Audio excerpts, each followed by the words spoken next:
Product not yet rated.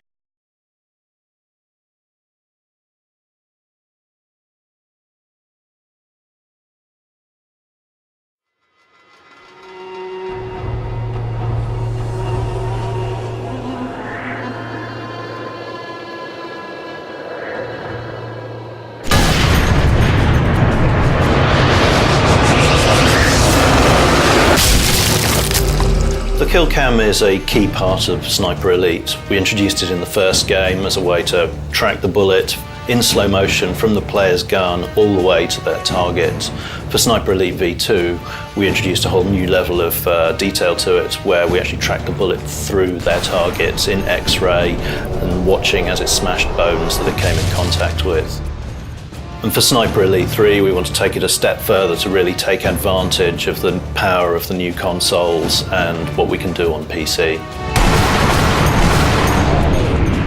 So the X-ray kill cam is triggered if the player gets a really good score, and that's based on whether the enemy's moving, the range of the shot, and also the area that the player's aiming for on that target.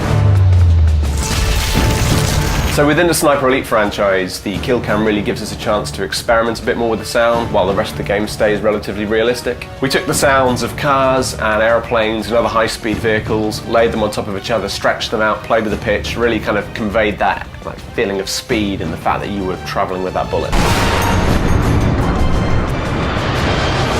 The kill cam is kind of like, think of it as layers of an onion, and you're peeling those away, and the X-ray is all about the bullet travelling through. On V2 there were 3 layers. There was the outer skin of the character, there were the bones, and then there was the actual organs inside that. Well, we've added an extra 2 layers to that now. There's a full muscle tissue layer and also a circulatory system, and the layers that were there have been comprehensively reworked. So there's a difference with when the bullet hits the bone over the kill cams we had in V2. There we had sort of predefined areas where the bone could snap because we had to set it up all beforehand. But now the bone can actually fracture dynamically, so the fracture will occur in the bone at the exact point of impact with the bullet. We now actually have 3D mesh particles as well, so there are blobs of blood which will come out, which again, instead of just being little 2D images which are laid onto the screen, these are actually 3-dimensional and give more shape. So the whole thing sort of just comes together to give you a greater sense of the bone shattering in a more realistic manner.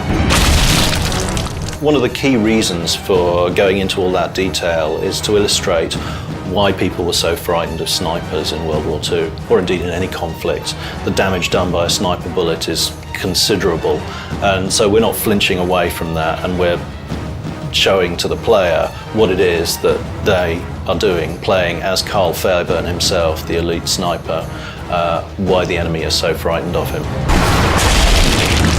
So obviously the money shot of the kill cam is that final bullet impact, and we really wanted to get across the kind of breaking of bones and the splitting of organs and that tearing of muscle and sinew. So we took a little trip down to local grocers and bought all manners of fruit and veg and spent a few days snapping them and twisting them, breaking them, squishing them between our hands to get the squelchy and cracky noises that we needed for all of the bones and organs.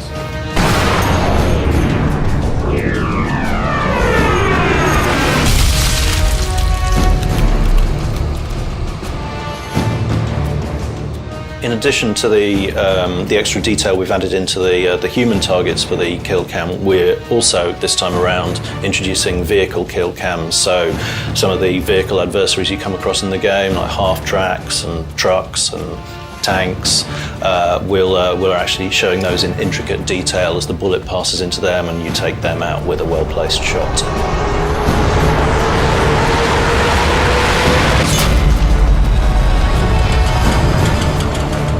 We're really pleased with the way everything's coming together, and we're looking forward to showing you more of what we've been talking about in the run-up to the release of the game.